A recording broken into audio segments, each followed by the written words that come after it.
Fala galera, sejam muito bem-vindos ao canal Cripto Rico. Meu nome é Henrico Vidal e hoje a gente vai falar sobre o projeto de lei que foi aprovado na Câmara dos Deputados ontem sobre as criptomoedas no Brasil. Será que isso vai ser o fim das criptomoedas? Será que vai ser só o início? O que isso afeta na nossa vida?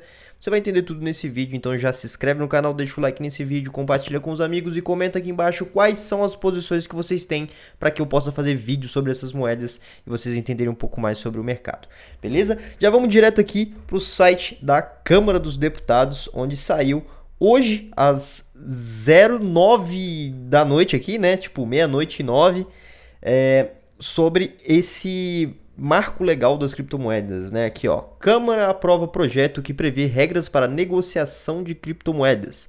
Proposta pretende coibir crimes de estelionato e lavagem de dinheiro relacionados à transação de ativo virtual. Vamos ler tudo aqui para vocês verem e vocês entenderem tudo isso daqui, tá bom? O que aconteceu e o que isso vai afetar na gente. A Câmara dos Deputados aprovou nesta terça-feira, dia 29, o projeto que estipula diretrizes para a regulamentação da prestação de serviços de ativos virtuais, criptomoedas. A proposta irá à sanção presidencial. O plenário seguiu o parecer do relator, deputado Expedito Neto, do PSD, de Roraima, que acatou a maior parte das mudanças feitas pelo Senado no projeto de lei 4.401 de 2021, artigo projeto de lei 2.303 de 2015, de autoria do deputado Aurélio Ribeiro, do Solidariedade do Rio de Janeiro. Né? Esse aqui é o Expedito Neto, o relator do projeto de lei. De acordo com o texto, serão consideradas prestadoras de serviços de ativos virtuais as pessoas jurídicas que executam serviços como troca em nome de terceiros de moedas virtuais por moeda nacional ou estrangeira, troca entre um ou mais ativos virtuais, transferências deles, custódia ou administração, mesmo de que instrumentos de controle, e participação em serviços financeiros e prestação de serviços relacionados à oferta por um emissor ou venda de ativos virtuais. O projeto considera ativo virtual a representação digital de valor que pode ser negociada ou transferida por meios eletrônicos e utilizada para a realização de pagamentos ou com o propósito de investimento. Ficam de fora desse enquadramento as moedas tradicionais, nacionais ou estrangeiras, ou seja, as moedas fiduciárias, né? As moedas estrangeiras, recursos em reais mantidos por meio eletrônico que permitem ao usuário realizar pagamentos por cartões ou telefone celular, pontos e recompensas de programas de fidelidade e valores mobiliários e ativos financeiros sob regulamentação já existente. Órgãos públicos. Uma novidade no texto substitutivo do Senado é a permissão para órgãos e entidades da administração pública manterem contas nessas empresas e realizarem operações com ativos virtuais derivados conforme o regulamento do Poder Executivo. Banco Central. Por ser um projeto de iniciativa parlamentar, não foi possível citar explicitamente que será o Banco Central o órgão regulamentador. Esse órgão regulador estabelecerá condições e prazos não inferiores a 6 meses para a adequação às regras do projeto por parte das prestadoras de serviços de ativos virtuais que estiverem em atividade. Entre as atribuições do órgão regulador são: autorizar o funcionamento, a transferência de controle e outras movimentações acionárias da prestadora de serviços de ativos virtuais. Estabelecer condições para o exercício de cargos em órgãos estatutários e contratuais em prestadora de serviços de ativos virtuais. Supervisionar essas prestadoras, cancelar de ofício ou a pedido as autorizações e fixar as hipóteses em que as atividades serão incluídas no mercado de câmbio ou deverão se submeter à regulamentação de capitais brasileiros no exterior e capitais estrangeiros no país. Penalidades. O texto aprovado acrescenta no Código Penal um novo tipo penal de estelionato, atribuído a reclusão de 4 a 8 anos e multa para quem organizar, gerir, ofertar ou distribuir carteiras ou intermediar operações envolvendo ativos virtuais, valores mobiliários ou quaisquer ativos financeiros com o fim de obter vantagem ilícita em prejuízo alheio, induzindo ou mantendo alguém em erro mediante artifício árduo ou qualquer outro meio fraudulento. Lavagem de dinheiro. Na lei de lavagem de dinheiro, o texto inclui os crimes realizados por meio da utilização de arquivo virtual, entre eles o agravante 1/3 a 2/3 a mais da pena de reclusão de 3 a 10 anos, quando praticados de forma reiterada. Essas empresas deverão ainda manter registro das transações para fins de repasse de informações aos órgãos de fiscalização e combate ao crime organizado e à lavagem de dinheiro. Diretrizes. O projeto estabelece como diretrizes do mercado princípios como boas práticas de governança e abordagens baseadas em risco, segurança da informação e proteção de dados pessoais e proteção de defesa de consumidores e usuários. A prevenção deve atuar também contra o financiamento do terrorismo e da proliferação de armas e de destruição em massa em alinhamento com padrões internacionais. O Código do Consumidor. O texto determina que, no que couber, serão aplicadas as regras do Código de Defesa do Consumidor para operações no mercado de ativos virtuais. Exposição política. Ainda na lei sobre lavagem de dinheiro, o projeto acrescenta artigo remetendo ao Poder Executivo Federal a regulamentação e o funcionamento do Cadastro Nacional de Pessoas Expostas Politicamente, CNPEP, acessível pelo portal da Transparência. Pessoas expostas politicamente são aquelas que tenham exercido nos últimos 5 anos no Brasil ou em países, territórios e dependências estrangeiras, cargos políticos, empregos ou funções públicas relevantes, assim como seus representantes familiares e assessores. O texto determina que todos os órgãos e entidades de quaisquer poderes da União, dos Estados, do Distrito Federal e dos municípios deverão encaminhar ao gestor do cadastro informações atualizadas sobre aqueles classificados como pessoas expostas politicamente, PEP. Caberá às empresas do sistema financeiro consultar o CNPEP como procedimento para cumprimento das obrigações de informar a Unidade de Inteligência Financeira, antigo COAF, sobre operações suspeitas de crime de lavagem de dinheiro ou conexos previstos na lei. Pontos rejeitados. O plenário rejeitou os destaques apresentados pelos partidos na tentativa de mudar trechos do texto. Confira.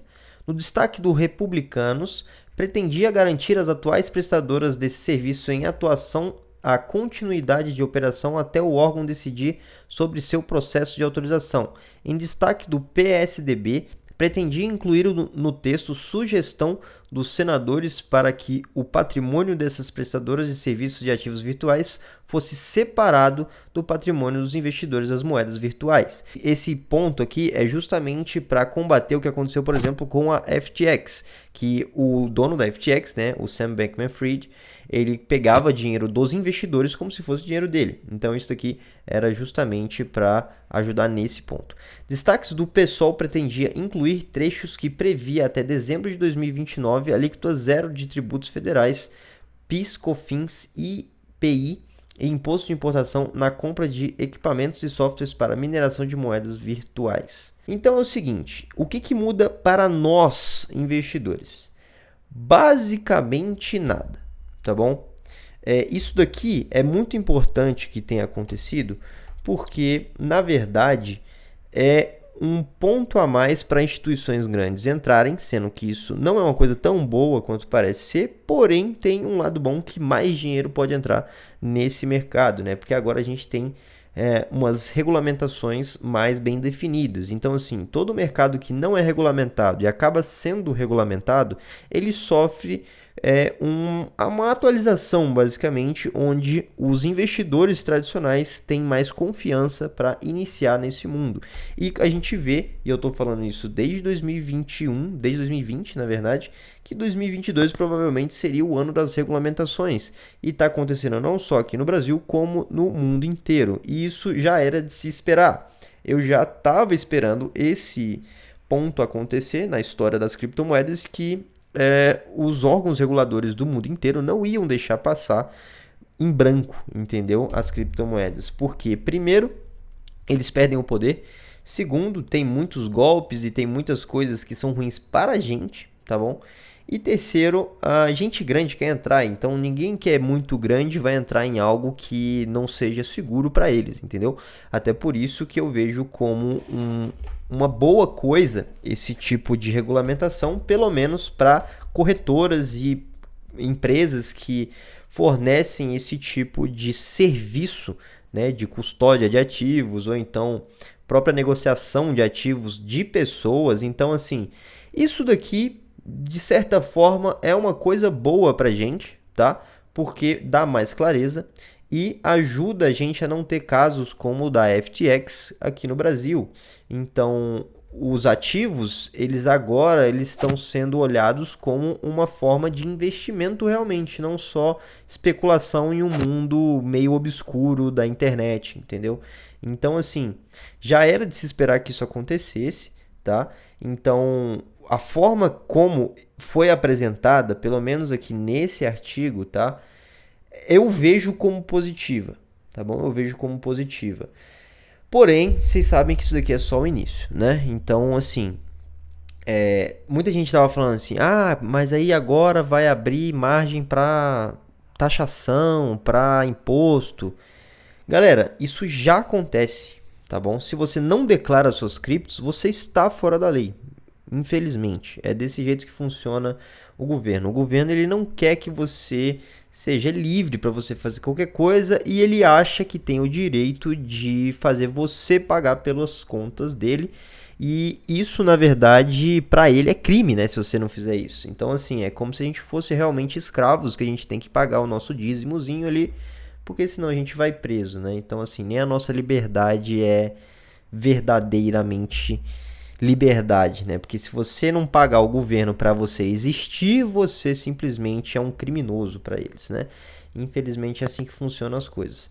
Mas assim, no geral, eu vejo que isso é uma coisa boa porque tá principalmente regulamentando as pessoas que fazem negociações para terceiros, tá?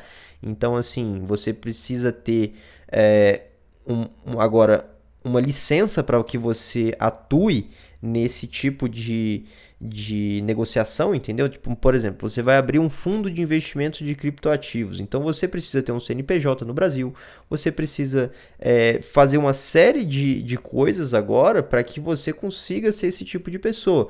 Para que não tenha casos como, por exemplo, o faraó do Bitcoin lá, que ele simplesmente pegou um monte de pessoas e investiu para essas pessoas, prometendo ali os seus 10% ao mês, né? Eu não sei exatamente se foi assim, mas basicamente a mesma história de sempre, né? Tipo, é um esquema Ponzi clássico. Então, assim, você começa a chamar a atenção das pessoas, começa a pagar certinho, do nada, meu Deus, simplesmente sumiu, infelizmente deu ruim, né? Então, assim, isso para mim é uma coisa boa e mais do que isso, mostra que o Brasil ele está querendo entrar cada vez mais nisso daí e pela regulamentação está sendo feita pelo Banco Central, isso dá luz ainda mais às pessoas, isso dá luz ainda mais sobre a regulamentação e a implementação de criptoativos na economia comum, né? Como assim? Podendo, além do real digital, que já é uma criptomoeda também, só que é uma criptomoeda estatal, é um CBDC, Central Bank Digital Currency, moeda digital do Banco Central, basicamente ele pode abrir as portas para que novos ativos sejam considerados moedas legais, assim como, por exemplo, El Salvador fez com que o Bitcoin seja uma moeda legal, tá bom?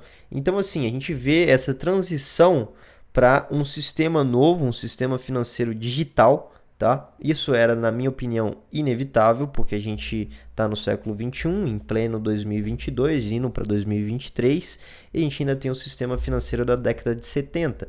Então, uma hora ou outra, os CBDCs iam acontecer, tá? Toda essa evolução das criptomoedas, desde o Bitcoin em 2009 até hoje, 2022, né? Toda essa transição, toda essa evolução das criptomoedas fez com que os bancos centrais vissem a tecnologia blockchain como uma boa alternativa ao sistema financeiro antigo, tá bom? Então, assim, no geral, tá? Para finalizar esse vídeo, não mudou muita coisa pra gente, mudou mais coisas para quem tem corretora, ou então para quem tem fundo de investimento, quem quer ser uma pessoa que vai gerir ali fundos de terceiros, etc, tá? E basicamente deu mais clareza. Só isso mesmo, tá bom? Então, espero que vocês tenham gostado do vídeo. Deixa o like, comenta aqui embaixo também se você gostou do vídeo. E também compartilha com os amigos, se inscreve no canal. E vamos ficar rico com cripto. Tamo junto e até a próxima.